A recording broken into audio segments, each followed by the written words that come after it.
The dictionary defines journalism as the investigation and reporting of events, issues, and trends to a broad audience. It also states that it is the occupation of reporting, writing, editing, taking pictures, or broadcasting news. Now, talking about cars and motorcycles for a living has got to be one of those when I grow up kind of dreams. The appeal of revving up and going fast in someone else's car is certainly up there with being an astronaut or becoming president. Motoring journalism is not your average job. In each and every automotive journalist's heart lies a Formula One driver or MotoGP rider. On this episode of Spotlight on Stoplight, we focus the looking glass on our industry, one that is perceived to be a dream job by many, but in reality a harsh everyday life for some. Join us as we focus the looking glass on motoring journalism as we chronicle the wheels of change. This week's Spotlight on Stoplight. As it turns out, motoring journalism is one of the hardest areas of journalism to get yourself into. Aside from having a never-ending deadline, it doesn't matter if you know everything about cars. Because if you can't put your knowledge out for all the world to see, then there is absolutely no point of getting into this career. Really going into journalism, motoring journalism wasn't a choice. To begin with, I was really interested in motorsports. I was joining mini rallies when I was still in college. That was the time of the Sampaguita rallies. I wanted to race, but my family didn't have the means. So at that time, it was cheaper to join mini rallies that were held only for half a day, sometimes in Canlubang, sometimes in Tagaytay. And at that time, I was a member of the Toyota Motorsports Club. And I think that started it all. And then I think I was the first independent producer to have covered the Grand Prix, the second Grand Prix in the Philippines. The first Grand Prix was held in Cebu. The second Grand Prix was held at the Ortigas Center.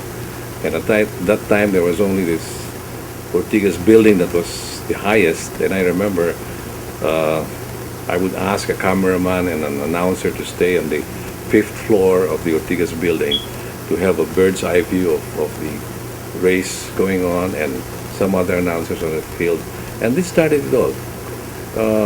Of course, the show came in '87. The second Grand Prix was somewhere or sometime earlier than that. And then after the show came the column, and the rest is history, as they say. In the last decade or so, knowing the latest on cars and bikes has taken a wider appeal. Bringing information to the masses has brought about a change in the local landscape that has never been seen before. You know, nung high school pa lang ako, no, mahilig talaga ako sa racing, no? And I'm into racing. Kahit ano, basta there's a motor, an engine, and wheels, I'm there. Basta may racing. Now, well, not long ago. So, matagal na. Kasi my passion for racing led me to develop my passion for magazine as well. No? Kasi that time, the only source that we get for our racing information is through magazines. No? Mm-hmm. Wala pa nun cable TV. Wala pa internet. Wala pang internet, definitely. No? And the newspaper, medyo black and white, very short. No? So, for the enthusiast, medyo bitin. No? For me.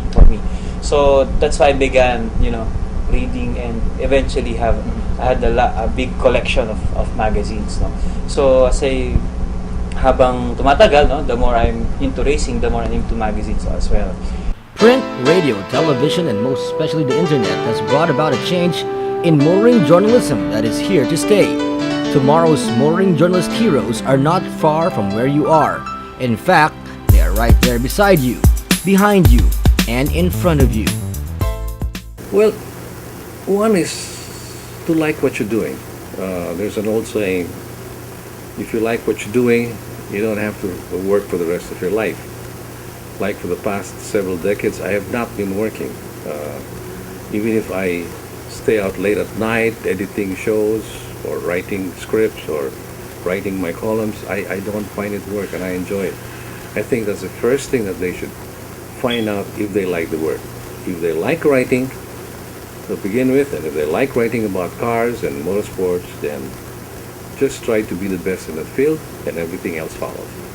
Today's technology levels the playing field in motoring journalism, bringing detailed information faster to more people around the world.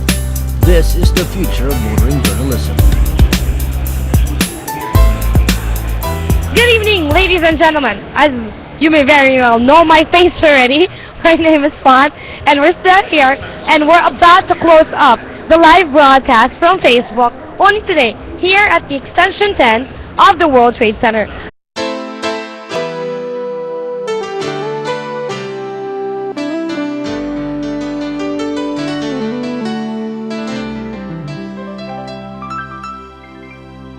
Those that drive the future of motoring journalism are the people watching this program. Each and every one of you out there. And people like myself are just in it for the ride. My name is Matt Montoya. Thank you for giving us the opportunity to ride with you guys. The trip has barely begun. Join us again next time as we look into the different aspects of the industry. Only here on Spotlight Unstopped.